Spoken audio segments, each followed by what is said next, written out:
Time is just gone 4:27 p.m. and it's time now to join Dr. David Monyae, director at the Center for African China Studies at the University of Johannesburg. And the question we are raising is African countries and their support for China.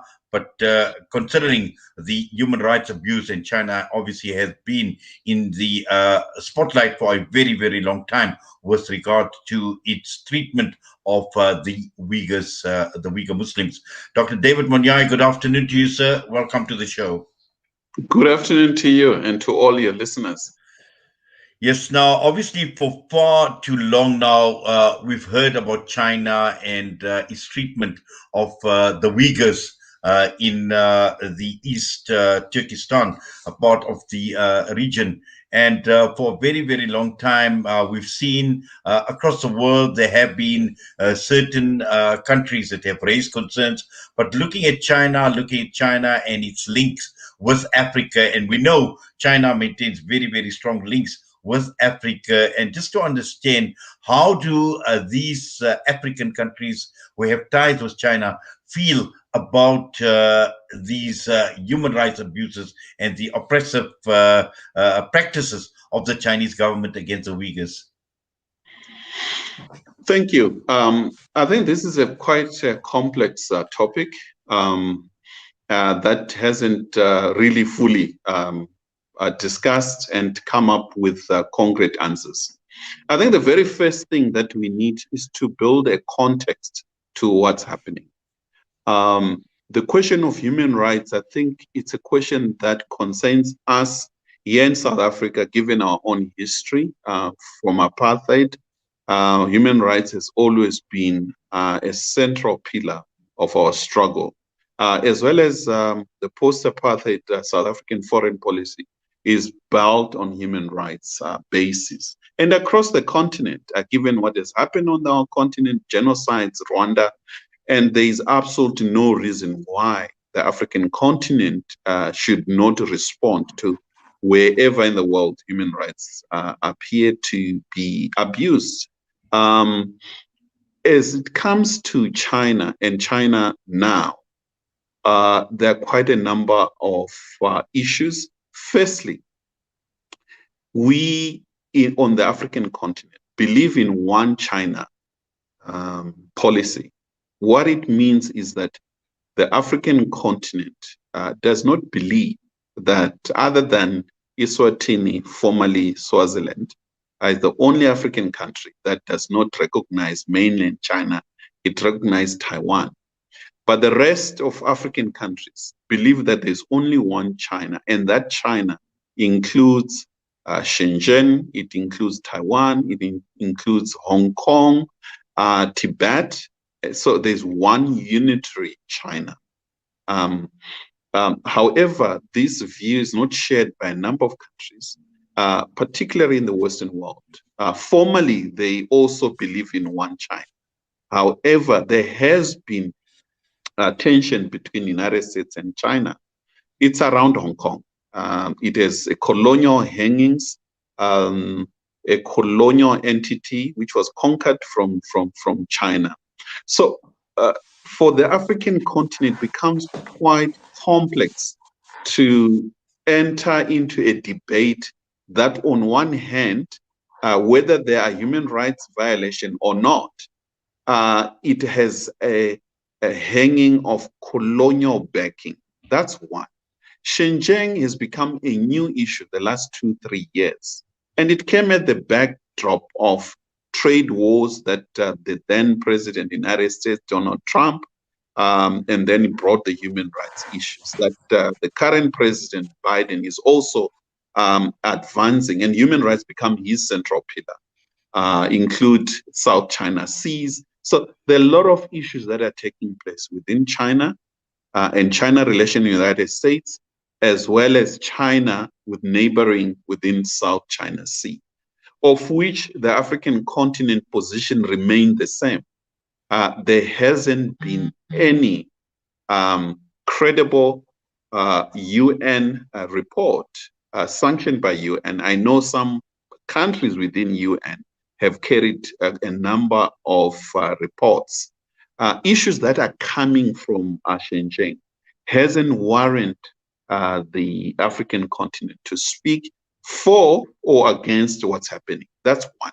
Two, there hasn't been also an agreement among African countries that what's happening in China is a genocide or not. I think Africa's position has always been it follows the Muslim nations around China. And the very same countries, Muslim nations around China and in the world, and the bulk of Muslim countries are here on the African continent. They haven't made any pronouncement, and how Africa operates, it takes cue from either the Arab League or any other countries, such as Turkey and others.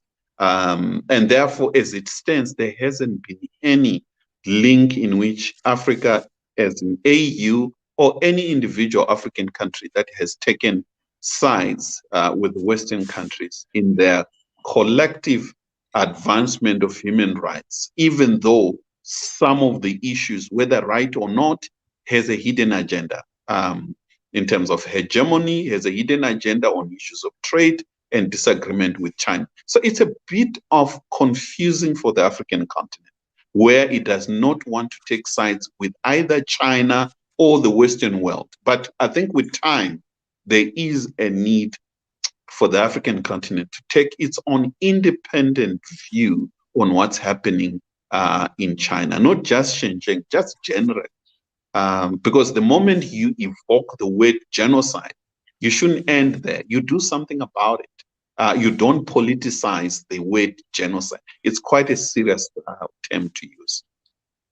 Well, obviously the other issue here is in terms of economic interests, and where do the economic interests of all these countries lie in terms of their relationship with China. And as you mentioned, even the West, even the United States of America, even Britain, countries that are making noises now regarding China and the human rights abuses of the Uyghur people or the Uyghur Muslims.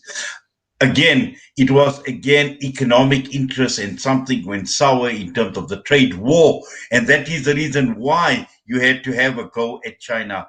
And, you speak about Africa taking its cue from the rest of the world, even countries like Egypt, Turkey, when one looks at countries like all the countries that are part of the Arab League, those that form part of the Organization of Islamic Conference, the OIC, the 50 odd nations. And until now, not a single nation has basically had the guts to stand up and to tell China, because again, as I mentioned, economic interests seem to be overriding the entire the entire debate as far as human rights abuses are concerned. And that is the reason why this matter is not being taken, to the likes of the United Nations. And also at the same time, we don't see this huge outcry from the world as far as these human rights violations go.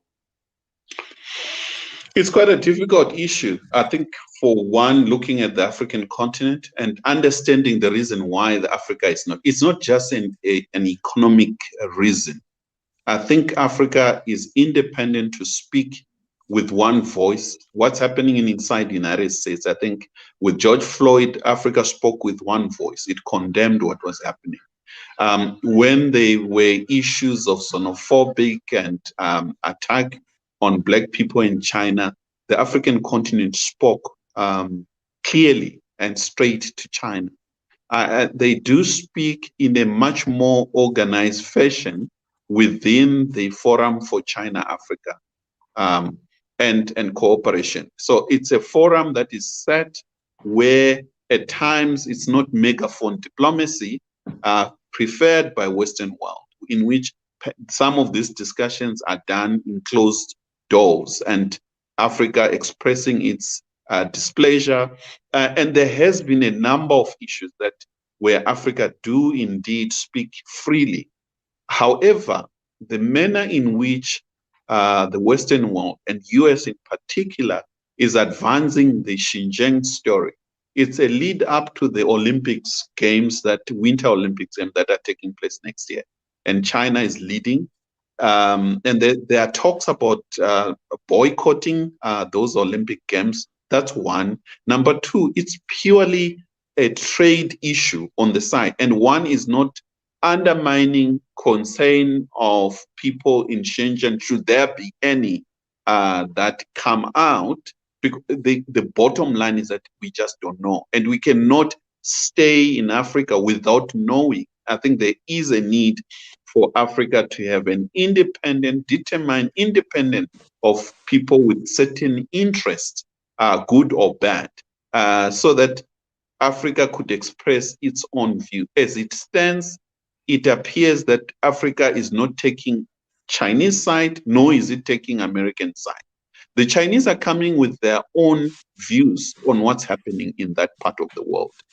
Their main argument is that there are certain elements within Western world that is funding a terrorist organization, and they're trying to undermine China and arguing for breakup of China. Shenzhen, then Tibet, strengthening Taiwan, arming it, as well as supporting your yellow umbrella revolution in Hong Kong. So these are concerns that are being advanced by China.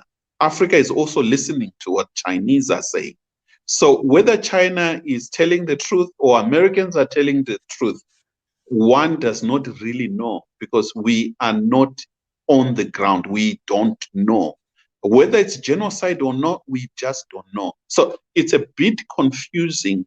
There is, however, a need to have a fair, level playing field when it comes to human rights, not just in China.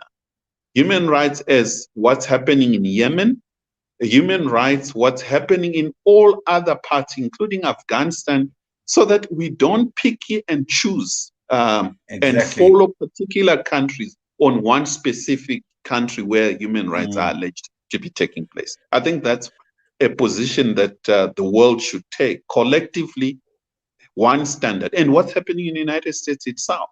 So we need to be very clear on this question. Well, I'm sure, you and I can have a fantastic discussion on the human rights and in terms of one standard for human rights right across the entire world. But I'm sure we will leave that for another day. But as always, Dr. David Monyae, we thank you for your time with us here on Salam Media. All the best to you, sir. You're most welcome. Thank you. That brings us straight on to 20 minutes to the Adhan. We couple a tribute to Muslim broadcasters and Muslim personnel coming up after the Asr Adhan.